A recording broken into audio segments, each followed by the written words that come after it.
ভাবুন তো, আপনি আপনার ভালোবাসার মানুষকে বিয়ে করতে যাচ্ছেন, কিন্তু ঠিক সই করার আগ মুহূর্তে আপনার মনে হলো আপনি তাকে অনেক বড় একটা ধোঁকা দিচ্ছেন। নিজের বাবার বিয়ে দিতে গিয়ে বিপদে পড়া এক যুবক আর তার অদ্ভুত এক প্রেম কাহিনী নিয়ে আজকের মুভিটি। কেন এই ছেলেটি নিজের বাবার জন্য মেয়ে ভাগিয়ে আনল, আর কেনই বা তার নিজের বিয়ের সময় অতীতের এক গোপন সত্য সামনে চলে এলো, সব জানতে ভিডিওটি শেষ পর্যন্ত দেখুন। সিনেমার শুরুতে আমরা একটি ছেলেকে দেখতে পাই যে অটোতে করে কোথাও যাচ্ছে। যাওয়ার পথে সে জানায় যে তাকে একটি মেয়েকে নিয়ে পালিয়ে যেতে হবে। তখন অটো চালক বলে যে সে তাকে এই কাজে সাহায্য করবে। এরপর ছেলেটি মেয়েটিকে তার বাড়ি থেকে নিয়ে পালাতে শুরু করে, কিন্তু মেয়েটির বাড়ির লোকজন তাদের পিছু নেয়। তারা কোনো মতে সেখান থেকে প্রাণ বাঁচিয়ে পালিয়ে যায়। পরের দিন ছেলেটি মেয়েটিকে নিয়ে একটি মন্দিরে আসে এবং সেই অটো চালকও তাদের সাথেই ছিল। মেয়েটি বিয়ের সাজে সেজে সেখানে উপস্থিত হয়, কিন্তু মেয়েটি যখন বিয়ের পিঁড়িতে বসে তখন দেখা যায় তার পাশে এক বৃদ্ধ লোক বসে আছে। তখনই আসল সত্য সামনে আসে। ছেলেটি আসলে ওই বৃদ্ধ লোকটির সাথে মেয়েটির বিয়ে দেওয়ার জন্যই তাকে বাড়ি থেকে ভাগিয়ে এনেছে। এই কথা শুনে অটো চালকের চক্ষু চড়কগাছ হয়ে যায়। ছেলেটি তখন জানায় যে ওই বৃদ্ধ ব্যক্তিটিই তার বাবা। তার মা মারা যাওয়ার পর বাবা এই মেয়েটির প্রেমে পড়েন, তাই সে তাদের বিয়ের ব্যবস্থা করেছে। এরপর আমরা রাম নামের এক নামকরা উকিলকে দেখতে পাই, যিনি তার ক্লায়েন্টের সাথে মিটিং করছিলেন। তখনই রামের এক বন্ধু সেখানে আসে এবং জানায় যে তার মেয়ের ডিভোর্স অর্থাৎ বিবাহ বিচ্ছেদ করানো প্রয়োজন, কারণ তার মেয়ে বাড়ি থেকে পালিয়ে বিয়ে করেছিল, এখন সে ডিভোর্স চায়। তখন রাম বলে, ঠিক আছে, করিয়ে দেব, কিন্তু তোমার নিজের মেয়ের ওপর নজর দেওয়া উচিত ছিল। আমাকে দেখো, আমি আমার মেয়ের কতটা খেয়াল রাখি। উত্তরে সেই লোকটি বলে, আমিও খেয়াল রাখতাম, কিন্তু একদিনও মন্দিরে গিয়ে বিয়ে করে নিল আর আমি পরে জানতে পারলাম। এই বলে সে চলে যায়। ঠিক সেই সময় রামের মেয়ে নিত্যা কারোর সাথে কথা বলছিল। জিজ্ঞেস করলে সে জানায় যে সে গৌতম নামে এক ছেলের সাথে কথা বলছে। শুনে রাম বলে, আরে, আমার মেয়ে তো সবসময় সত্যি কথা বলে, তার মানে সে আমাকে কখনো ধোঁকা দেবে না। পরের দিন নিত্যা কোথাও যাচ্ছিল। জিজ্ঞেস করলে সে বলে যে সে গৌতমের সাথেই যাচ্ছে। এটা শুনেও রাম বলে, যাই হোক না কেন, আমার মেয়ে যেহেতু সত্যি বলছে তাই ভয়ের কিছু নেই। এভাবেই বেশ কিছুদিন কেটে যায় এবং নিত্যা নিয়মিত গৌতমের সাথে দেখা করতে থাকে। তখন রামের পিয়ে বলে, স্যার, এই গৌতম ছেলেটা আসলে কে? আমার তো ডাল মেকুচ কালা, অর্থাৎ কিছু একটা রহস্য আছে বলে মনে হচ্ছে। এটা শুনে রামও চিন্তায় পড়ে যায়। তাই পরের দিন সে নিত্যাকে জিজ্ঞেস করেই ফেলে, এই গৌতম কে? তুমি কি ওকে ভালোবাসো? উত্তরে নিত্যা বলে, হ্যাঁ, আমি আপনাকে এটাই বলতে যাচ্ছিলাম। শুনে প্রথমে চমকে যায়, তারপর বলে, ঠিক আছে মা, ওকে দেখা করার জন্য বাড়িতে ডেকে নাও। এরপর গৌতম সেখানে আসে। এই সেই ছেলে যে শুরুতে তার বাবার বিয়ে দিয়েছিল। যাই হোক, রাম গৌতমকে জিজ্ঞেস করে, বলো তো আমার মেয়ের সাথে তোমার কবে দেখা হয়েছিল? গৌতম বলে, সে এক দীর্ঘ কাহিনী, চলুন শোনাই। আর এখান থেকেই দৃশ্যটি অতীতে চলে যায়, যখন নিত্যা এবং গৌতম দুজনেই চাকরির সূত্রে কেরালায় ছিল। তখন নিত্যা মালায়ালাম ভাষা জানত না, তাই তার সহকর্মীরা নিত্যাকে নিয়ে খুব বাজে বাজে কথা বলছিল, যা নিত্যা রেকর্ড করে নিয়েছিল। এরপর নিত্যা যখন বাড়ি ফিরল, সে গৌতমকে দেখতে পেল যে মালায়ালাম ভাষায় কথা বলছিল। তখন নিত্যা গৌতমকে সেই রেকর্ডিংটি শুনিয়ে জিজ্ঞেস করল, এর মানেটা আমাকে বুঝিয়ে দাও না? গৌতমও তাকে সবকিছু হুবহু বুঝিয়ে দিল। এর পরের দিন নিত্যা সেই সব লোকেদের চাকরি থেকে বের করে দিল যারা তাকে নিয়ে আজে বাজে কথা বলছিল। এরপর নিত্যা গৌতমের কাছে এসে ধন্যবাদ জানায় এবং বলে, আমাকে এখানে কিছুদিন চাকরি করতে হবে, তো তুমি কি আমাকে মালায়ালাম ভাষা শেখাতে পারবে? গৌতম রাজি হয়ে বলে, ঠিক আছে, তুমি আমাকে ভালো ভালো খাবার বানিয়ে খাওয়াবে আর আমি তোমাকে মালায়ালাম শেখাবো। এরপর থেকে তারা প্রতিদিন দেখা করতে শুরু করে এবং একে অপরের সঙ্গ তাদের ভালো লাগতে থাকে। এভাবেই বেশ কিছুদিন কেটে যায়। একদিন সেই কর্মচারীরা যাদের নিত্যা চাকরি থেকে বের করে দিয়েছিল, তারা রাগের মাথায় নিত্যার সাথে অভদ্রতা করতে শুরু করে। ঠিক তখনই সেখানে গৌতম আসে এবং চুপচাপ নিত্যাকে নিয়ে চলে যাওয়ার চেষ্টা করে, কিন্তু ওই লোকেরা গৌতমকেও ভীতু বলে অপমান করে। এতে রাগ সামলাতে না পেরে নিত্যা এক লোককে থাপ্পড় দেড়ে যায় এবং সেখানে মারামারি শুরু হয়ে যায়। তখন গৌতম সবাইকে পিটিয়ে নিত্যাকে নিয়ে সেখান থেকে চলে যায়। পরে গৌতম জিজ্ঞেস করে, তুমি থাপ্পড় মারলে কেন? নিত্যা বলে, ওরা তোমাকে অপমান করছিল, যেটা আমার একদম ভালো লাগেনি। কথা শুনে গৌতম খুব খুশি হয়, কারণ নিত্যা তাকে পছন্দ করতে শুরু করেছিল। আর এখান থেকেই তাদের প্রেম কাহিনী শুরু হয়। এখন দৃশ্যটি আবার বর্তমানে ফিরে আসে এবং সব শোনার পর রাম বলে, তার মানে আমার মেয়ের শুধু তোমার প্রতি আকর্ষণ আছে, এটা কোনো ভালোবাসা নয়। কিন্তু গৌতম বলে, না স্যার, আমরা একে অপরকে ভালোবাসি, আর আমি তো খুব শীঘ্রই নিত্যার কোম্পানিতে জয়েন করতে যাচ্ছি, যাতে আমরা দুজনেই সব সময় একসাথে থাকতে পারি। কিন্তু রাম কোনোভাবেই বিশ্বাস করে না যে নিত্যা গৌতমকে সত্যি ভালোবাসে।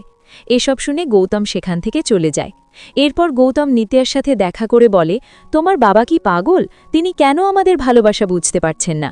উত্তরে নিত্যা বলে যে সে তার বাবার সাথে কথা বলবে। এদিকে আমরা গৌতমের বাবা কার্তিককে দেখতে পাই, যার স্ত্রী গর্ভবতী হয়ে পড়েছিলেন। তখনই সেই অটোচালক এক নারীকে সেখানে পৌঁছে দিতে আসে। যখন সে দেখে যে কার্তিক এই বয়সেও তার স্ত্রীকে অন্তঃস্থতা করে ফেলেছে, তখন সে কার্তিককে খুব বকাঝকা করে বলে, এই বয়সেও তুই বাবা হতে চললি, তোর কি লজ্জা করে না? ঠিক তখনই কার্তিকের স্ত্রীর বাড়ির লোকজন সেখানে আসে, যাদের কার্তিক এই খুশির খবরটি দেওয়ার জন্যই ডেকেছিল। গর্ভাবস্থার খবর শুনে তারাও অবাক হয়ে যায়। তখন কার্তিক মজা করে বলে, এই অটোচালকই আপনাদের মেয়েকে বাড়ি থেকে পালাতে সাহায্য করেছিল। কথা শোনামাত্রই বাড়ির লোকজন অটোচালককে গণপিটুনি দেয়। পরে কার্তিক বাড়ি ফিরে গৌতমকে সুখবর দেয় যে তার ভাই আসতে চলেছে। এতে গৌতমও খুব খুশি হয়। অন্যদিকে রাম যখন তার বন্ধুর মেয়ের ডিভোর্সের কাজ করাচ্ছিল, ঠিক তখনই সে লক্ষ্য করে যে নিত্যা মন্দিরে যাচ্ছে। কথা শোনামাত্রই সে নিত্যার পিছু নিতে শুরু করে, কারণ তার ভয় ছিল যে নিত্যা হয়তো পালিয়ে বিয়ে করতে চলেছে। রাম যখন মন্দিরে পৌঁছায় তখন দেখে যে নিত্যা এবং গৌতম দুজনেই গলায় মালা পরে আছে। এটা দেখে রাম প্রচণ্ড রেগে যায় এবং ভাবে যে নিত্যাও হয়তো পালিয়ে বিয়ে করে নিয়েছে। ঠিক তখনই মন্দিরের পুরোহিত এসে রামকেও একটি মালা পরিয়ে দেন। আসলে ওই মন্দিরের নিয়মই ছিল যে প্রত্যেক ভক্তকেই মালা পরানো হবে। সত্যটা বুঝতে পেরে রাম অবাক হয়ে যায়, আর নিত্যা তার বাবার এই সন্দেহের কারণে রেগে বাড়ি চলে আসে। আসলে বাবা ও মেয়ের মধ্যে ঝগড়া বাঁধানোর এই পুরো চালটি ছিল গৌতমের। যাই হোক, এরপর রাম নিত্যাকে অনেকবার ঘর থেকে বেরিয়ে আসার অনুরোধ করে এবং শেষ পর্যন্ত সে তাদের বিয়ের জন্য রাজি হয়ে যায়। বিয়ের কথা শুনে নিত্যা ঘর থেকে বেরিয়ে আসে। সেদিনই তারা গৌতমের বাড়িতে বিয়ের সম্বন্ধ নিয়ে যায়। কিন্তু সেখানে গিয়ে যখন রাম জানতে পারে যে গৌতমের বাবা তার মেয়ের বয়সী একটি মেয়েকে দ্বিতীয় বিয়ে করেছেন, তখন তাদের চক্ষুর চড়ক গাছ হয়ে যায়। এত কিছুর পরও রাম বলে, আমার মেয়ে যেখানে খুশি থাকবে আমিও সেখানেই খুশি, তবে আমার একটি শর্ত আছে, এই বিয়েটি হবে কোর্ট ম্যারেজ, কারণ ফালতু অনুষ্ঠান করার কোনো শখ আমার নেই। কথাটি শুনে গৌতমের মাথায় আকাশ ভেঙে পড়ে, কারণ সে বিশ্বাস করত যে বিয়ে সবসময় ধুমধাম করে হওয়া উচিত, তাই সে এতে আপত্তি জানাতে শুরু করে। কিন্তু তখন নিত্যা তাকে বোঝায় যে বাবা যে বিয়ের জন্য রাজি হয়েছেন সেটাই অনেক বড় ব্যাপার, তাই তারা কোর্ট ম্যারেজই করবে। নিত্যার কথায় গৌতম রাজি হয়ে যায় এবং পরের দিন সে নিত্যার কোম্পানিতে চাকরিতে যোগ দেয়। সবকিছু বেশ ভালোই চলছিল। এরই মধ্যে একদিন গৌতম এক ট্যাটু আর্টিস্টের কাছে যায়। সেখানে গিয়ে দেখে যে তার বাবা কার্তিক আগে থেকেই নিজের স্ত্রীর নামে ট্যাটু করাচ্ছেন। সেখানে বাবা ও ছেলের দেখা হয়ে যায়। কার্তিক জিজ্ঞেস করে, তুই এখানে কেন এসেছিস? তখন গৌতম জানায় যে সে এক বড় বিপদে পড়েছে যা আগে জানায়নি। তাকে একটি ট্যাটু মুছে ফেলতে হবে, ট্যাটু রিমুভাল, এবং সে তার হাতের দিয়া নামে ট্যাটুটি দেখায়। হাতের ট্যাটু দেখে কার্তিকের চক্ষু চড়কগাছ হয়ে যায় এবং গৌতম তার পেছনের গল্প বলতে শুরু করে। এখান থেকে দৃশ্যটি অতীত বা পাস্টে চলে যায়। গৌতম যখন কলেজে পড়ত তখন একদিন কলেজের প্রিন্সিপালের সাথে তার তুমুল ঝগড়া হচ্ছিল, কারণ প্রিন্সিপাল ছেলেদের ওয়াশরুম মেরামত করাচ্ছিলেন না। ছাত্রনেতা হওয়ার খাতিরে গৌতম প্রিন্সিপালের সাথে তর্কে জড়িয়ে পড়ে। এরপর আমরা দেখতে পাই রাতে গৌতম দিয়া নামের একটি মেয়ের সাথে তার বাড়িতে দেখা করতে যায়। এই দিয়া ছিল আসলে সেই প্রিন্সিপালেরই মেয়ে। তাদের দুজনের মধ্যে অনেক দিন ধরেই প্রেমের সম্পর্ক চলছিল। এমনকি সেদিন গৌতম দিয়াকে তার নামে করানো ট্যাটুটিও দেখায়, যা দেখে দিয়া খুব খুশি হয়। কিছুদিন পর প্রিন্সিপাল দিয়াকে গৌতমের সাথে দেখে ফেলেন। গৌতমকে তিনি একদমই পছন্দ করতেন না, তাই তিনি দিয়াকে বাড়িতে বন্দি করে রাখেন। একদিন দিয়া গৌতমকে ফোন করে কান্নাকাটি করে বলে, আমি তোমার সাথেই থাকতে চাই, কিছু একটা করো। গৌতম উপায় খুঁজতে থাকে এবং তার মাথায় একটি বুদ্ধি আসে। পরের দিন সে কোনো মতে দিয়াকে বাড়ি থেকে বের করে নিয়ে আসে এবং তারা দুজনে কোর্ট ম্যারেজ করতে যায়। দিয়া তখন বলে সে তার বাবার সামনে ধুমধাম করে বিয়ে করতে চেয়েছিল। গৌতম তাকে বোঝায়, এটা শুধু আমাদের নিরাপত্তার জন্য, যাতে তোমার বাবা রাজি না হলে আমরা তাকে এটা দেখাতে পারি, আর বিয়ে তো আমরা ওনার মত নিয়েই ধুমধাম করে করব। পরের দিন তারা কোর্ট ম্যারেজ করতে যায় এবং সেখানেও গৌতম রেজিস্ট্রারের সাথে ঝগড়া বাঁধিয়ে দেয়। দিয়া কোনো মতে পরিস্থিতি সামাল দেয় এবং তাদের কোর্ট ম্যারেজ সম্পন্ন হয়। এখন দৃশ্যটি আবার বর্তমানে ফিরে আসে। সব শুনে কার্তিক পুরোপুরি স্তব্ধ হয়ে যায়। গৌতম তখন বলে, এরপর আমাদের ব্রেকআপ হয়ে যায় এবং আমাদের কোর্ট ম্যারেজের কথা কেউ জানতে পারেনি। শুনে কার্তিক চিন্তায় পড়ে যায়, যদি এই কথা নিত্যা জানতে পারে তবে কি হবে। ট্যাটু আর্টিস্ট জানায় যে এই ট্যাটুটি মোছা সম্ভব নয়, কারণ এটি পার্মানেন্ট, স্থায়ী। এই কথা শুনে গৌতমের মাথায় আকাশ ভেঙে পড়ে। ঠিক তখনই নিত্যার ফোন আসে এবং গৌতম সেখান থেকে চলে যায়। এরপর নিত্যা গৌতমকে নিয়ে সেই একই রেজিস্ট্রারের কাছে যায় বিয়ের নথিপত্র জমা দিতে। সেখানে সেই রেজিস্ট্রারকে দেখে গৌতমের হাত পা ঠান্ডা হয়ে যায়, পাছে সে তাকে চিনে ফেলে। গৌতমের নাম পড়া মাত্রই রেজিস্ট্রারের কিছুটা মনে পড়ে যায়। যাই হোক, নিত্যা চলে যাওয়ার পর রেজিস্ট্রার গৌতমকে নিজের কাছে ডেকে বলে, বেটা, আমি তোকে চিনে ফেলেছি, দ্বিতীয় বিয়ে করতে চলে এসেছিস তাই না? গৌতম মিনতি করে বলে, স্যার, তখন আমরা বাচ্চা ছিলাম, না বুঝেই ওটা করে ফেলেছিলাম, কিন্তু এই বিয়েটা আমি অনেক ভেবে চিন্তে করছি, তাই দয়া করে কাউকে কিছু বলবেন না, শুধু বিয়েটা করিয়ে দিন। রেজিস্ট্রার বলে, তুই শান্ত হয়েছিস দেখে ভালো লাগলো, কিন্তু এই বিয়ের জন্য আমার প্রথম বিয়ের ডিভোর্সের কাগজ লাগবে, অন্যথায় আমি সব কথা নিত্যাকে বলে দেব। এখন গৌতম মহা বিপদে পড়ে গেল। সে এখন দিয়াকে কোথায় খুঁজবে? সে সব কথা কার্তিককে জানায় এবং তারা দুজনে মিলে দিয়াকে খুঁজতে শুরু করে, কিন্তু কোথাও তার খোঁজ পাওয়া যায় না। এরপর একদিন গৌতম তার পরিবারের সাথে মন্দিরে যায়, আর সেখানেই ঘটনাক্রমে দিয়ার সাথে তার দেখা হয়ে যায়। দিয়াকে দেখে গৌতম তো মহা খুশি, যাক, এবার অন্তত ডিভোর্সটা হবে। কিন্তু দিয়া গৌতমকে চিনতেই অস্বীকার করে। গৌতম লক্ষ্য করে যে দিয়া গলায় মঙ্গলসূত্র পরে আছে, অর্থাৎ তার বিয়ে হয়ে গেছে। দিয়া খুব রাগের মাথায় গৌতমের সাথে কথা বলে সেখান থেকে চলে যায়। গৌতম কার্তিককে বলে ও এখনও পুরনো কথা ভোলেনি। যাই হোক, পরের দিন রাম কার্তিককে তার স্ত্রীর সাধভক্ষণ বা গোদ ভাড়ায় অনুষ্ঠানের জন্য আমন্ত্রণ জানায় এবং সে বেশ ধুমধাম করে এই অনুষ্ঠানের আয়োজন করেছিল। এরপর কার্তিক রামকে বলে, আমি তো বিয়েটাও এরকম ধুমধাম করেই দিতে চেয়েছিলাম, কিন্তু আপনিই তো মানা করে দিলেন। ঠিক তখনই নিত্যা গৌতমের সাথে দেখা করতে আসে এবং তার হাতে দিয়া নামের ট্যাটুটি দেখে ফেলে। এটা দেখা মাত্রই নিত্যা ঝগড়া শুরু করে দেয়, কিন্তু গৌতম উপস্থিত বুদ্ধিতে গামছা সরিয়ে পুরো নামটা দেখায়, যেখানে সে চালাকি করে ইন্ডিয়া লিখিয়ে নিয়েছিল। সে বলে, আমি আমার দেশকে খুব ভালোবাসি, তাই এই ট্যাটু করিয়েছি। তখন গিয়ে নিত্যা শান্ত হয়। সাধভক্ষণ অনুষ্ঠানের মাঝেই গৌতমের মাথায় এক বুদ্ধি খেলে যায়। সে রাতে রেজিস্ট্রারের কাছে পৌঁছায় এবং দিয়ার একটি ভুয়া মৃত্যু সনদ বা ডেথ সার্টিফিকেট তৈরি করে নিয়ে যায়। সে রেজিস্ট্রারের সামনে কান্নাকাটি করে বলে, আমি ওকে ভুলতে পারছি না স্যার, তাই জীবন নতুন করে শুরু করার জন্য দ্বিতীয় বিয়ে করছি। গৌতমের কান্না দেখে রেজিস্ট্রারের মন গলে যায় এবং সে বলে, ঠিক আছে বেটা, মন খারাপ করিস না, আমি তোর বিয়ে করিয়ে দেব, তুই শুধু সুখে থাক। অর্থাৎ গৌতমের এই পরিকল্পনা কাজে লেগে যায়। এদিকে আমরা রামের সাথে তার এক পুরনো ছাত্র শেখরকে দেখতে পাই। শেখর প্রায়ই রামের সেবা করতে আসত এবং আজও সে দুধ দিয়ে রামের পা ধুইয়ে দিচ্ছিল। আসলে শেখর রামকে তার পরম গুরু বলে মানত, যার কাছ থেকে সে ওকালতি শিখেছে। সে রামকে এতটাই ভক্তি করত যে রাম নিজেই এতে অতিষ্ঠ হয়ে পড়েছিলেন। এরপর অফিসের দৃশ্য দেখানো হয়, যেখানে নিত্যা ও গৌতমের নতুন টিম লিডার আসার কথা ছিল। গৌতম দেখে যে আর কেউ নয়, স্বয়ং দিয়াই টিম লিডার হয়ে এসেছে। একে অপরকে সামনাসামনি দেখে গৌতম এবং দিয়া দুজনেই চমকে যায়। তারা একে অপরের থেকে দূরে থাকার অনেক চেষ্টা করত, কিন্তু কোনো না কোনোভাবে তাদের দেখা হয়েই যাচ্ছিল। যখন দিয়া জানতে পারে যে গৌতম আর নিত্যা বিয়ে করতে চলেছে, সে ভীষণ অবাক হয়। এরপর সন্ধ্যায় রেজিস্ট্রার গৌতমকে ডেকে পাঠিয়ে সান্ত্বনা দিয়ে বলে, তুমি একদম দুঃখ করো না। রেজিস্ট্রার গৌতমকে বলে, আমি তোমাদের বিয়ের তারিখ ঠিক করে দিয়েছি, এখন থেকে সব সময় সুখে থেকো। এরপর তারা সেখান থেকে চলে যেতে শুরু করে, কিন্তু তখনই রেজিস্ট্রারের সামনে দিয়া এসে হাজির হয়। দিয়াকে জীবিত দেখে রেজিস্ট্রারের চোখ কপালে উঠে যায়। সে রেগে দিয়ে দিয়াকে বলে, তুমি যদি না মরে থাকো তবে এই ছেলে দ্বিতীয় বিয়ে করছে কিভাবে? এরপর রেজিস্ট্রার গৌতমকে আচ্ছা মতো শুনিয়ে দিয়ে চলে যায় এবং হুমকি দেয় যে ডিভোর্সের কাগজ না দেখালে সে বিয়ে দেবে না, বরং নিত্যাকে সব সত্যি বলে দেবে। অর্থাৎ গৌতম আবার বিপদে পড়ল। এখান থেকে দৃশ্যটি পুনরায় অতীতে ফিরে যায়। সেদিন দিয়া গৌতমকে বলেছিল, আজ বাবার অবসরের দিন, তুমি সবার সামনে নিজের সব ভুলের জন্য ওনার কাছে ক্ষমা চেয়ে নাও, তাহলে বাবা আমাদের বিয়ের জন্য রাজি হয়ে যাবেন। গৌতম রাজি হয়, কিন্তু মঞ্চে উঠে সে প্রিন্সিপালের কাছে ক্ষমা চাওয়ার বদলে উল্টে তাকে আরও অপমান করে বসে। এতে দিয়া খুব আঘাত পায় এবং গৌতমকে বলে, তুমি কাজটা একদম ভালো করলে না। তখন গৌতম দিয়ার সাথেও ঝগড়া শুরু করে দেয় এবং এই কারণেই তাদের ব্রেকআপ হয়ে গিয়েছিল। দিয়া রাগের মাথায় বলেছিল, কোর্ট ম্যারেজের ওই কাগজগুলো ছিঁড়ে ফেলো, আমাদের আর কখনো দেখা হবে না। এখন দৃশ্যটি আবার বর্তমানে ফিরে আসে। পরের দিন গৌতম আর নিত্যা বিয়ের তারিখ নিশ্চিত করতে রেজিস্ট্রারের কাছে আসে।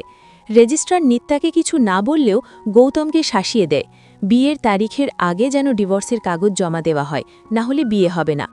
গৌতম দুশ্চিন্তায় পড়ে যায় যে এত দ্রুত ডিভোর্স পেপার কোথায় পাবে, আর দিয়াও সই করতে রাজি নয়। উপায় না দেখে তারা এই সমস্যা নিয়ে শেখরের কাছে যায়। তারা জানতো না যে শেখর আসলে রামের অর্থাৎ নিত্যার বাবার শিষ্য। তাদের সব কথা শুনে শেখরের মাথা ঘুরে যায় এবং সে কোনো মতে একটা বুদ্ধি দিয়ে তাদের বিদায় করে। কিন্তু তারা যখন চলে যাচ্ছিল তখনই সেখানে রাম এবং নিত্যার সাথে তাদের মুখোমুখি দেখা হয়ে যায়। কথার ছলে কার্তিকের মুখ থেকে হঠাৎ ডিভোর্স শব্দটি বেরিয়ে আসে। তখন গৌতম পরিস্থিতি সামাল দিতে বলে যে তার বাবা এখন ডিভোর্স নিচ্ছেন। এ কথা শুনে নিত্যা তো অবাক, কিন্তু তারা কোনো মতে কথা ঘুরিয়ে সেখান থেকে চলে যায়। এরপর গৌতম তার অফিসে যায় এবং কোনো এক বাহানায় দিয়ার কাছে গিয়ে তাকে ডিভোর্স পেপারে সই করতে বলে, যাতে এই আপদ মেটে। কিন্তু দিয়া তাতেও রাজি হয় না। নিরুপায় হয়ে গৌতম নিজেই দিয়ার সই নকল করার চেষ্টা করে, কিন্তু সেখানেও দিয়া তাকে বাধা দেয়। এই সব ঝামেলার কারণে গৌতম খুব বিরক্ত হয়ে পড়েছিল। ঠিক তখনই নিত্যা সেখানে এসে দিয়াকে বলে, ম্যাম, কাল আমার জন্মদিন, আপনাকে কিন্তু অবশ্যই আসতে হবে। দিয়াও রাজি হয়ে যায়। এরপর আমরা নিত্যার জন্মদিনের অনুষ্ঠানের দৃশ্য দেখতে পাই, যেখানে সবাই উপস্থিত ছিল। সেখানে শেখরের সাথে রামের দেখা হয় এবং রাম গৌতমের পরিচয় করিয়ে দিয়ে বলে যে এই হলো নিত্যার হবু বর। তখন শেখর অবাক হয়ে বলে, আরে, এ তো ডিভোর্সের জন্য এসেছিল। এবারও গৌতম তার বাবাকে ফাঁসিয়ে দিয়ে বলে যে আসলে তার বাবাই ডিভোর্স নিতে চান। এদিকে সেই অটো চালক সেখানে ওয়েটারের কাজ করছিল। সেই কার্তিকের ডিভোর্সের কথা শুনে ফেলে এবং তখনই কার্তিকের স্ত্রীকে গিয়ে সব বলে দেয়। এ কথা শুনে কার্তিকের স্ত্রী প্রচণ্ড রেগে গিয়ে বলে, তুমি আমাকে ভালোবাসো না, শুধু আমাকে ব্যবহার করেছ। এই বলে সে সেখান থেকে চলে যায়। পুরো ব্যাপারটি ঘেটে যাওয়ার পর গৌতম খুব টেনশনে পড়ে যায়। ঠিক তখন নিত্যা এসে জানায় যে দিয়া তাকে বলেছে তারা দুজনে আসলে ক্লাসমেট ছিল। গৌতম এখানেও কোনো মতে কথা ঘুরিয়ে দেয়, যাতে তাদের পুরনো সম্পর্কের কথা নিত্যা জানতে না পারে। এরপর বাড়িতে মন খারাপ করে বসে থাকার সময় হঠাৎ গৌতমের মাথায় একটা বুদ্ধি আসে। সে দ্রুত দিয়ার বাড়িতে যায়, যেখানে দিয়ার বাবাও ছিলেন। গৌতম তাকে একপাশে ডেকে নিয়ে দিয়ার সাথে তার সেই পুরনো ম্যারিজ সার্টিফিকেটটি দেখায় এবং হুমকি দেয় যে দিয়া যদি ডিভোর্সে সই না করে তবে সে দিয়ার শ্বশুর বাড়িতে গিয়ে সব সত্য বলে দেবে। ভয়ে দিয়া শেষ পর্যন্ত সই করতে রাজি হয়ে যায়। পরের দিন তারা শেখরের কাছে ডিভোর্সের জন্য আসে। গৌতম আবারও শেখরকে নিজের কথায় এমনভাবে ভুলিয়ে দেয় যে শেখর বিশ্বাস করতে শুরু করে যে রাম আগে থেকেই গৌতমের প্রথম বিয়ের কথা জানেন। এরপর তারা তালাকের কারণ খুঁজতে থাকে। শেখর প্রস্তাব দেয়, আমি কারণ হিসেবে লিখে দিই যে দিয়া মা হতে পারবে না, তাই গৌতম তালাক দিচ্ছে। এই কথা শুনে দিয়া অত্যন্ত বিষণ্ণ হয়ে সেখান থেকে চলে যায় এবং তার বাবা জানান যে দিয়া আসলেই মা হতে পারবে না। তখন গৌতম বলে, ঠিক আছে, তাহলে কারণ হিসেবে লিখে দিন যে আমি বাবা হতে পারবো না। এরপর গৌতম দিয়ার কাছে গিয়ে তাকে সান্ত্বনা দেয়। ঠিক তখনই দিয়ার বাবা একটি বড় সত্য ফাঁস করেন। তিনি জানান যে তার কারণেই গৌতম দিয়ার সাথে সম্পর্ক ভেঙেছিল। অতীতের দৃশ্যে দেখা যায় প্রিন্সিপাল গৌতমকে হুমকি দিয়েছিলেন যে যদি সে দিয়াকে বিয়ে করে তবে তিনি আত্মহত্যা করবেন। গৌতম প্রথমে রাজি না হলেও প্রিন্সিপাল যখন সত্যি সত্যি আত্মহত্যার চেষ্টা করেন তখন গৌতম বুঝতে পারে পরিস্থিতি খারাপের দিকে যাচ্ছে। তাই সে সবার সামনে প্রিন্সিপালকে অপমান করার নাটক করে দিয়ার থেকে দূরে সরে গিয়েছিল। এই সত্য জানতে পেরে দিয়ার খুব কষ্ট হয়, কারণ সে এতকাল গৌতমকেই ভুল বুঝে আসছিল। পরের দিন গৌতমের বাড়িতে রাম এবং নিত্যা আসে। ঠিক সেই সময় গৌতমের এক বন্ধু তার একটি ভুয়া রিপোর্ট নিয়ে আসে, যেখানে লেখা ছিল যে গৌতম বাবা হতে পারবে না। এটি জেনে রাম ভাবেন যে গৌতমের সাথে সম্পর্ক ভাঙার এটাই সুবর্ণ সুযোগ, কিন্তু নিত্যা পরিষ্কার জানিয়ে দেয়, আমি গৌতমকে ভালোবাসি, যাই হয়ে যাক আমি ওকেই বিয়ে করব। নিত্যার এমন ভালোবাসা দেখে গৌতমের মনে প্রচণ্ড অপরাধ বোধ বা গিল্ট তৈরি হয় যে সে নিত্যাকে সব সত্যি জানায়নি। অবশেষে গৌতমের ডিভোর্সের দিন আসে। অন্যদিকে কার্তিকের স্ত্রীও রাগের মাথায় কার্তিককে ডিভোর্সের জন্য ডেকে পাঠিয়েছিল। কার্তিক সেখানে গিয়ে বিচারকের সামনে তার স্ত্রীর কাছে সব ভুল বোঝাবুঝি পরিষ্কার করে দেয়, যার ফলে তাদের তালাক সেখানেই আটকে যায় এবং তারা আবার মিলে যায়। একই সময় গৌতমও ডিভোর্সের জন্য আদালতে পৌঁছায়। সেখানে দিয়া আজ তার স্বামীর সাথেই এসেছিল, কারণ সে তার স্বামীকে সব সত্য জানিয়ে দিয়েছে এবং তার স্বামীও সবটা বুঝতে পেরে তাকে ক্ষমা করে দিয়েছে। এভাবেই অবশেষে গৌতম এবং দিয়ার আইনত ডিভোর্স সম্পন্ন হয়। সেদিন সন্ধ্যায় গৌতম আর নিত্যার বিয়ে হওয়ার কথা ছিল, তাই গৌতম আদালত থেকে সরাসরি রেজিস্ট্রারের কাছে গিয়ে ডিভোর্সের কাগজগুলো চুপচাপ জমা দিয়ে আসে। বিয়ের লগ্ন উপস্থিত, কিন্তু গল্পের আসল টুইস্ট তখনও বাকি। রাম শেখারের কাছ থেকে গৌতমের প্রথম বিয়ের সব সত্যি আগেই জেনে গিয়েছিলেন এবং তিনি সেটা নিত্যাকেও জানিয়ে দেন। নিত্যা আসলে অপেক্ষা করছিল এটা দেখার জন্য যে গৌতম নিজে থেকে তাকে সত্যিটা বলে কিনা। গৌতম যখন বিয়ের কাগজে সই করতে যাবে ঠিক তখনই অপরাধ বোধ থেকে সে নিত্যাকে সব সত্যি বলে দেয়। সে বলে, আমি তোমার কাছে অনেক বড় সত্যি লুকিয়েছি। আমার আগে একবার বিয়ে হয়েছিল, তুমি আমাকে বিয়ে করো না, আমি তোমার যোগ্য নই, তোমার বাবা ঠিকই বলতেন। এই বলে সে কাঁদতে কাঁদতে সেখান থেকে চলে যায়, যা দেখে নিত্যাও খুব ভেঙে পড়ে। এরপর সিনেমার দৃশ্যে কয়েক মাস পরের ঘটনা দেখানো হয়। রাম লক্ষ্য করেন যে মিত্তা এখনও লুকিয়ে লুকিয়ে গৌতমের সাথে দেখা করে। তখন রাম নিশ্চিত হন যে তারা দুজনেই একে অপরকে পাগলের মতো ভালোবাসে, তাই তিনি নিজে থেকেই এগিয়ে এসে তাদের বিয়ের অনুমতি দেন। এই কথা শুনে তারা দুজনেই খুব খুশি হয়, আর এভাবেই মুভিটির সমাপ্তি ঘটে। তো বন্ধুরা, এই ছিল নারী নারী নাডুমা মুরারি মুভির সম্পূর্ণ কাহিনী। শেষ পর্যন্ত ভালোবাসা আর সততারই জয় হল। গৌতমের সেই সাহস, সবার সামনে নিজের ভুল স্বীকার করে নেওয়া, শেষ পর্যন্ত তাকে তার ভালোবাসার মানুষের কাছে ফিরিয়ে আনল। আসলে সম্পর্ক তো বিশ্বাসের ওপর টিকে থাকে, আর গৌতম সেই বিশ্বাসটাই রক্ষা করেছে। গল্পটি আপনাদের কেমন লেগেছে? গৌতম কি শুরুতেই নিত্যাকে সব সত্যি বলে দিলে ভালো করত, নাকি যা হয়েছে একদম ঠিক হয়েছে? আপনাদের মতামত অবশ্যই নিচে কমেন্ট করে জানান। ভিডিওটি ভালো লাগলে একটি লাইক দিন এবং আপনার বন্ধুদের সাথে শেয়ার করুন। আর হ্যাঁ, এরকম আরও ইন্টারেস্টিং মুভি এক্সপ্লেনেশন বাংলায় দেখতে চাইলে আমাদের চ্যানেলটি এক্ষুনি সাবস্ক্রাইব করে বেল আইকনটি প্রেস করে রাখুন। দেখা হচ্ছে পরবর্তী ভিডিওতে নতুন কোনো ধামাকা মুভির কাহিনী নিয়ে। ততক্ষণ পর্যন্ত ভালো থাকুন, সুস্থ থাকুন। ধন্যবাদ।